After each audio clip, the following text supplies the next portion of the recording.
అఖిలాండకోటి బ్రహ్మాండ నాయకుడైన శ్రీనివాసుని పాదపద్మములకు నమస్కరిస్తూ వీక్షకులందరికీ వైకుంఠేకాదశి శుభాకాంక్షలు తెలుపుతూ స్వామివారిని స్మరిద్దాం.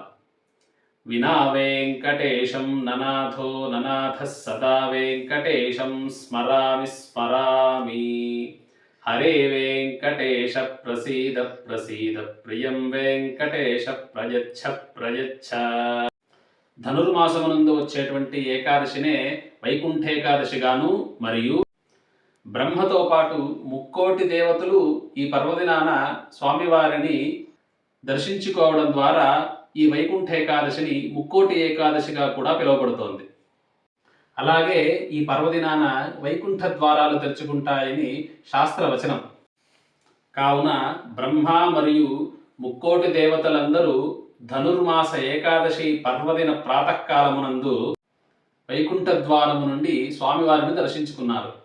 అందుకే ఈ వైకుంఠ ఏకాదశిని సర్వ ఏకాదశులలో అత్యంత శ్రేష్టమైనదిగా చెప్పబడుతోంది.